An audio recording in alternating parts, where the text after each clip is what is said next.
दोस्तों, एक 60 साल का बूढ़ा आदमी जिसने पूरी ज़िंदगी गरीबों की मदद करते हुए निकाल दी, जिसने न जाने कितने बेटियों की शादी कराई, कितने घर में राशन पहुंचवाया और कितनों की ज़िंदगी संवार दी।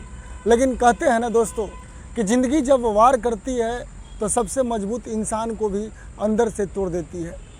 उस बूढ़े आदमी का इकलौता जवान बेटा एक सड़क हादसे में दुनिया छोड़कर चला जाता है।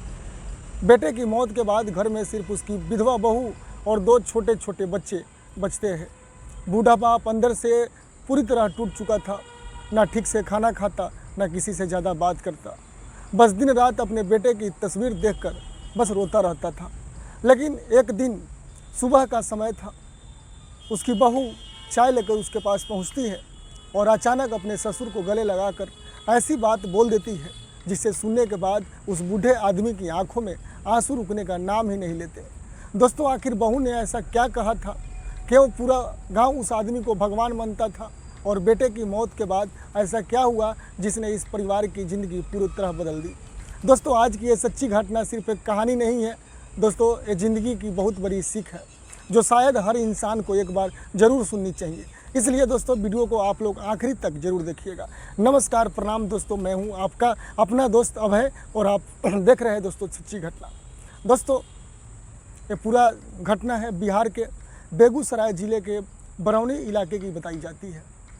बरौनी में एक बहुत बड़ा व्यक्ति रहता था जिनका नाम था दीनानाथ सिंह। उम्र लगभग 60 साल के आसपास थी। पूरे इलाके में उनका बहुत सम्मान था। कारण सिर्फ इतना नहीं था कि उसके पास पैसे था, बल्कि वजह ये थी कि उनका दिल बहुत बड़ा था। बरौनी बाज़ार में उनके बहुत बड़ी किराने की दुकान थी। होलसेल का भी काम चलता था और रिटेल का भी। सुबह दुकान खुलती थी तो देर रात तक ग्राहकों की भीड़ लगी रहती थी। लेकिन दोस्तों, इतनी कमाई होने के बावजूद भी उनमें कभी घमंड नहीं आया बेचारे में। कोई गरीब मदद मांगने आ जाए, किसी की बेटी की शादी हो, किसी के घर राशन ख़त्म हो गया हो, दीनानाथ कभी किसी को खाली हाथ वापस नहीं भेजते थे। इलाके में लोग उन्हें गरीबों का जो है मसीहा कहते थे। हर साल वो भंडारा करवाया करते थे, गरीबों को भरपेट खाना खिलाते थे और सड़क किनारे भीख मांगने वाले को भी बहुत कुछ अपने हाथों से खाना देते थे, मदद देते थे। पैसे कौड़ी हर चीज़ से लोगों का कि खुश रखता था। दोस्तों, दीनानाथ का एक ही बेटा था जिसका नाम था दोस्तों आकाश। आकाश बिल्कुल अपने पिता जैसा ही था, सीधा साधा, मेहनती और दूसरों का दर्द समझने वाला। समय धीरे धीरे बीतता गया और आकाश की शादी एक रचना नाम की लड़की से हो गई। रचना जो थी बहुत संस्कारी और शांत स्वभाव की बहू थी। घर में खुशियाँ थी और धीरे धीरे 2 बच्चों भी हो गए थे। दीनानाथ अपने पोतों को देखकर बहुत खुश थे। उन्हें लगता था कि अब ज़िंदगी जो है आराम से कट जाएगी। लेकिन दोस्तों, ऊपर वाले को शायद कुछ और ही मंजूर था। एक दिन आकाश बिजनेस के सिलसिले में बंगाल की तरफ गया हुआ था। रात का समय था और तेज़ बारिश हो रही थी। सड़क भीगी हुई थी। तभी सामने से आ रहे एक बड़े ट्रक ने उसकी कार को जोरदार टक्कर मार दी। दोस्तों, टक्कर इतनी भयानक थी कि गाड़ी को परखच्चे उड़ गए। आसपास के लोग जो है दौड़ कर पहुँचे, लेकिन जब तक बहुत देर हो चुकी थी। आकाश इस दुनिया को छोड़ चुका था दोस्तों। लेकिन जब एक खबर उसके पिता दीनानाथ को मिली तो उनके हाथ से फ़ोन छूटकर नीचे गिर गया और आंखों के सामने अंधेरा छा गया। वो बार बार सिर्फ एक ही बात बोल रहा था, हे भगवान, मेरे बेटे ने आखिर किसका बुरा किया था। वो भागते हुए घटना स्थल पहुँचे, लेकिन सिर्फ वहाँ बेटे की पूरी टूटी हुई गाड़ी थी और सफ़ेद कपड़े में लिपटा हुआ शव। उस दिन बरौनी गांव में ऐसा मातम पसरा जैसे पूरे गांव का बेटा चला गया हो। हर किसी की आंख नम थी। हर कोई यही कह रहा था कि कोई भगवान ने बहुत गलत किया। इधर रचना को रो रो कर बुरा हाल था। 2 छोटे छोटे बच्चे बार बार अपनी मम्मी से पूछ रहे थे कि मम्मी पापा कब आएंगे, लेकिन उस सवाल का जवाब किसी के पास नहीं था। दोस्तों, समय धीरे धीरे आगे बढ़ता गया। दर्द कम तो नहीं हुआ, लेकिन ज़िंदगी मजबूरी में चलती रही। दीनानाथ अंदर से पूरी तरह टूट चुका था और उनकी पत्नी का देहांत पहले ही हो चुका था। अब बेटा भी चला गया और घर में सिर्फ उसकी विधवा बहू रचना और 2 छोटे बच्चे और एक खुद था। दोस्तों, कई लोग ऐसी परिस्थिति में बहू को बहुत समझने लगता है कि अब बेटा मर जाने के बाद बहू कोई काम नहीं है। लेकिन दोस्तों, दीनानाथ ने कभी रचना को पराया नहीं समझा, तो उसे बेटी की तरह मानते थे। और इधर रचना भी अपने ससुर को पिता से कम नहीं समझती थी। वो समझ चुकी थी कि इस घर में अगर कोई सबसे ज़्यादा टूटा है तो उसके ससुर है।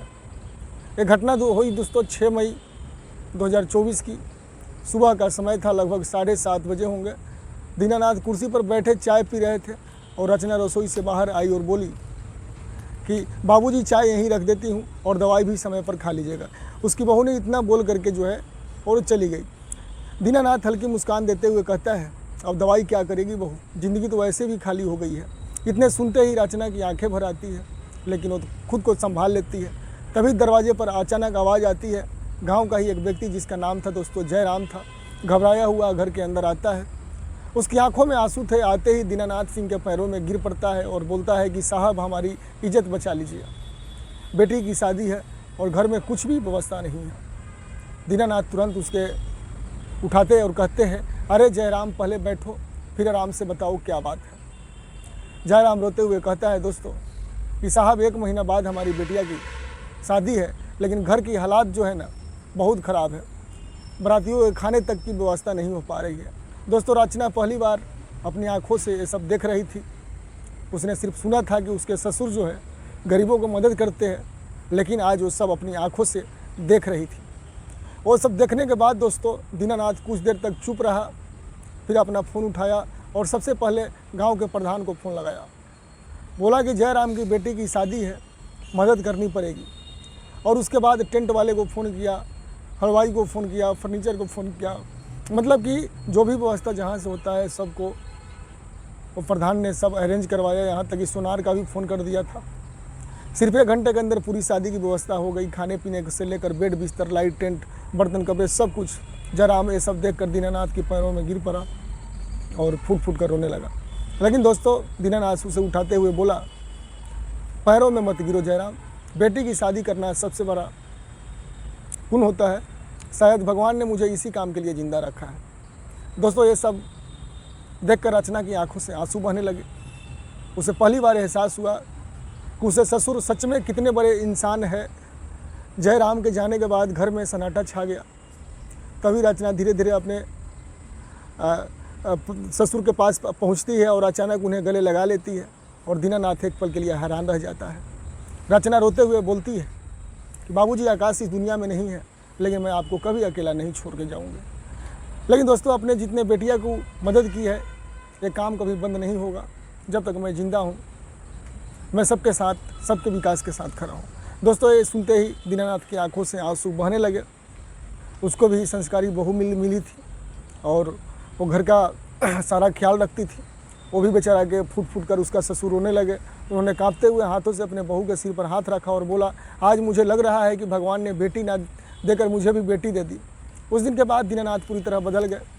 जो आदमी बेटे की मौत के बाद टूट चुका था उसे फिर से जीने की वजह मिल गई। अब रचना भी दुकान का हिसाब किताब देखने लगी। दोनों मिलकर गरीबों को मदद करते रहे और इलाके में उनकी ज़्यादा इज्जत का बढ़ गई। लोग कहते थे कि रिश्ते खून से नहीं दिल से बनते हैं। दोस्तों आज की कहानी हमें यही सीख देती है कि अगर परिवार में भरोसा और अपनापन बचा रहे तो ज़िंदगी का सबसे बड़ा दुख भी इंसान को पूरी तरह तोड़ नहीं सकता। और इंसान कितना भी बड़ा क्यों ना हो जाए, उसे जीने के लिए अपनेपन की ज़रूरत हमेशा पड़ती है। तो दोस्तों आज की ये सच्ची घटना आप लोगों को कैसा लगा, आप लोग हमें कमेंट करके ज़रूर बताइए। और वीडियो अच्छा लगा हो तो आप लोग लाइक कीजिए। और हमारे चैनल पर नए हैं तो अभी के अभी दोस्तों सब्सक्राइब कर लीजिए, बेल आइकन भी प्रेस कर दीजिएगा। और अगर कहानी ने आपका दिल को ज़रा से भी छुआ हो तो वीडियो को लाइक ज़रूर कीजिएगा। मिलते हैं दोस्तों एक और नई सच्ची घटना के साथ। जब तक के लिए दोस्तों नमस्ते, प्रणाम, आदाब, सत श्री अकाल।